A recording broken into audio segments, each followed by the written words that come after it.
This window looks like shit, but thankfully we have a replacement. And I have no idea why it weighs as much as it does. So let's get this unboxed and installed. It can't be that hard. And then we'll talk about some things. Yep. This is actually quite nice. These windows are not heavy at all, which is perfect because they don't need to be that heavy. They are dual pane, they're acrylic. And so this is kind of the process. If you were swapping these windows, you scratched them, a rock goes flying through them somehow, and they're pretty resilient. This is how we replace them. It doesn't look like it's gonna be that hard. Looks like there should be a track and then they can slip out. Here's the inside of the window and you can see we have screw holes in there. They're like mounted plastic, heavier duty plastic, but, and then we have a rail. So that rail should allow us to just simply unscrew this one. And the handles and such, we can go ahead and unscrew those and then slide that out.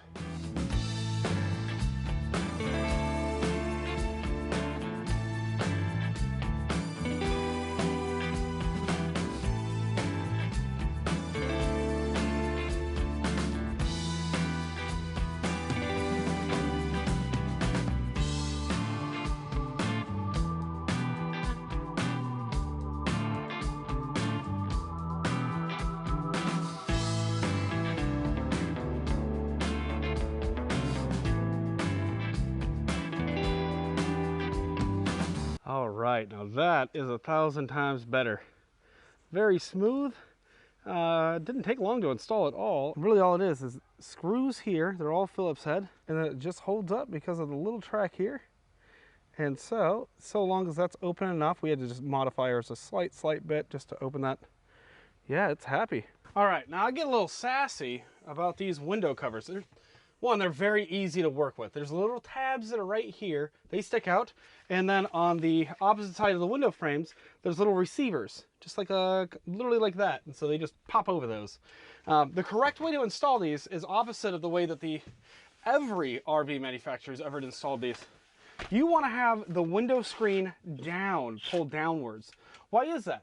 Well, if you are, let's say, getting changed, and you want a little light, I want to be able to pull down, because if somebody sees anything, I don't want them to see my drawers, you know what I mean? The other really nice thing about that method of installation, right, is first thing in the morning, you want a little bit of light to wake you up. That's an alarm clock. We're just gonna line this up here. Just line the top up, and I'm just gonna go ahead. It's about centered on this one. You got yours lined up? Okay, pop that in. Go to the top corner. There we are there. And then I just literally pop the rest of these in. Hold on. Okay, that's in. There we go. That's it. Yep. And pop that one back on. Okay. That's it. It seems violet, but it's not. But yeah, that nice morning light, you know, it's not just burning down on your face. You get a little bit of this, but then you don't have to worry about any creepers at night, you know, trying to watch you. No. I have big fears of people watching me sleep. No, but this is the way to do it. But also, the really nice thing about these windows is you can see out pretty well. It lets in maybe 40%, 30% of the light total, but nobody can really see in at all during the day. So these are a really nice, you know, set here.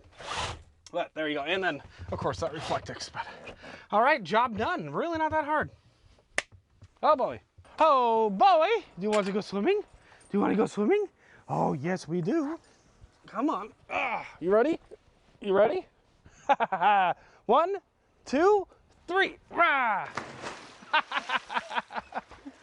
Come on, Colty. Oh, Colty's worried about his friend. Oh, no. Come here, buddy. You want to go in? Want to go in? 3. Ah! Come on, guys. Oh, we run. Come on, Hazel. This way. Oh, boy. Oh, boy. Dixie dog does not like to go in. Good boy. Hazel just Is he ready? out in the water when she's in. Is he ready? Yeah? Ready? Come on. Ready? Hold on. Ready? 1. All right. Ready? 1, 2, 3. Ah! Colty, you rough swimming. Oh, he is loving it. Oh, boy. Hazel's like, my friend. Getting nice baffy. My friend. Come back. Are you alive? You want to go in? You want to go in? Dixie does not want to go in. I don't know if she knows how to swim. I know. Colty is loving having all these friends to play with. Yeah, yeah. He sure is. And this is Hazel. She's a sweet, sweet girl. Yeah. Yeah. Weird thing though is I'm finding myself very tired. We've also been staying up late. There's a hot tub here, so we've been like hanging out and We've been staying up late. We've been sleeping in a little bit. Our days are kind of weird.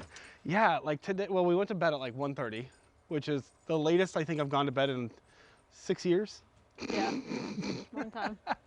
Well, and like, time just kind of gets away from you when you just like are sitting doing whatever you're doing for extended periods of time. Yeah, well, one thing that I'm finding is because the house is so big, when we're hanging, like we kind of come in here, we work from in here, and like I'm finding I don't really want to go back outside, you know? Yeah.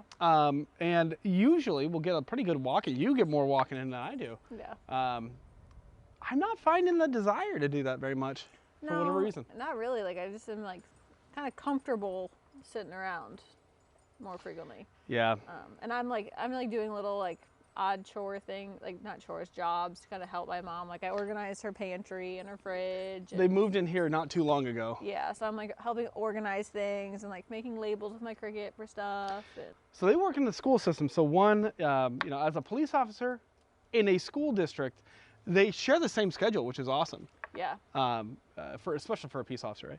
And so it's weird though, because we're sort of adjusting to their schedule, but like on the weekends, I'm like, you know what I mean? Like I found, I'm like, oh, it's Sunday. When's the last time we really thought about what day of the week it was? Unless it had to do with like scheduling a video or something. Yeah. We don't think about the days of the week. They just sort of, No.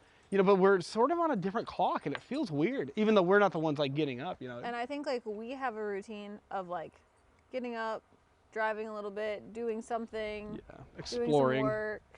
Like we kind of have like a somewhat routine of like moving that involves movement, whereas like this does not equal that. No, like the movement is like, okay, walk from the trailer, which we're sleeping in and enjoy, and, Right. and walk from the trailer into the living room and enjoy. They got massaging, you know, feet massagers and a jacuzzi, like I mentioned, and then they also even have shoulder massagers, really comfy chairs, and I'm like, man, I don't want to get up, you know? And I think that's, you know, it's a funny conundrum, right? Because we always want to be comfortable in life, but some of that comfort actually hinders. Right. You know, and after a while, like we've been here for what, a week now? Just about a week, yeah. Just about a week. And I don't feel like myself. Yeah, it's just like a way different than what we're used to. And like, one is kind of like, what do we go do in this area? And two, it's like, in order to go do anything, like we have to get in the car, like you have to make a special trip. And I think like in our lifestyle, like everything's kind of a special trip, but nothing's kind of a special trip, right? Because we're kind of just always moving and like we find hit things something in our along the way. direction. Yeah. Yeah. So like, it feels like everything's a special trip, but nothing's a special trip, which is kind of weird. But also like here, everything has to be a special trip. I've also just lost a lot of motivation to want to get up and go and explore, you know, whatever. Yeah. I don't know, it's more of a testament to like why we love our lifestyle. Yeah. And part of it is that like a lot of people think like they live in a house when they're considering RV living, right? And how could you not, right? That's literally that's all you know. But it's not close. It's completely different. Yeah. And it is one of those things that like you don't, you know, you're like, oh, you're gonna be afraid when you live in an RV and you gotta worry about all these things. And it's like, no, that's just literally what you do. You know, Yeah. less time paying bills and more time living, exploring. Yeah. And people go, oh, it must be hard to find dump stations or places to park or dealing with the cops all the time. Like that's something we do every day. I think that's funny. But I also think it's one of those things that there's also, there's a pantry. There's one of those pantries that you walk into for dry storage. And lots, I mean, food all everywhere, right? And it's really funny because I didn't really consider how much healthier we are living in an RV because we can only have so much food and we don't really have the space for junk food. And we choose, as a result, to make better decisions. Yeah. You know, no graham crackers or Yeah. chips and, you know. Yeah. I Or think if we do, we have one bag. We don't have a lot of bags, a lot of choices. So if you have to be in the mood for the one kind you do have, it or, almost like, makes not it at more all. special as a result. Yeah. I think the other thing too is like it's nice to stop and like see family and like it's a change of pace, but it's a nice change of pace Yeah. for a little while. Yeah. When we rented that Airbnb in Kirkland, I remember feeling very weird you know, and part of it was like my schedule at work and like pain. I think that was around about the time I was still having heart issues. Yeah, it was a cool neighborhood and all that, and I tried to get out and explore, you know, as well. But I was so excited to hit the road. Yeah. You know what I mean? I'm remembering the first night we were in there, we were a little like, oh, like I didn't think we put in like window coverings until like the very last second, you know, and there that freedom. And it was funny because there was almost a nervousness we both had, like, oh, is this gonna work out, you know? And we're like, well, things aren't really in the right spot, and we just had like crap thrown everywhere. That was so wild. And there's a nervousness that comes with like hitting the road again, and then it's one of those things that you don't even think about it. No. The things you think you're going to think about, you don't think about. It's like riding a bike.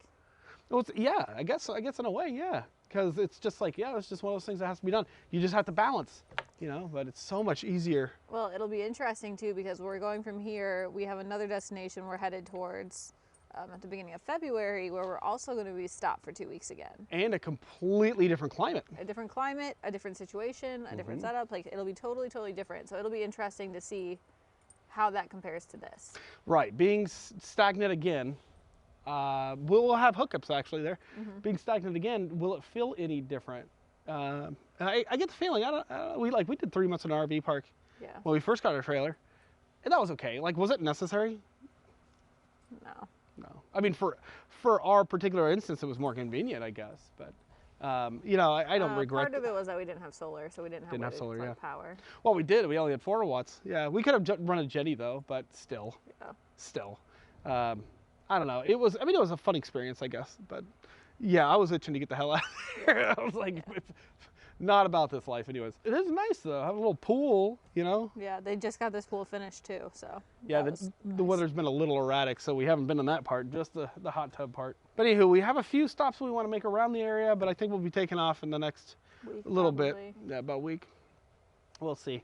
And then we have one video idea that if it works out, might be kind of cute.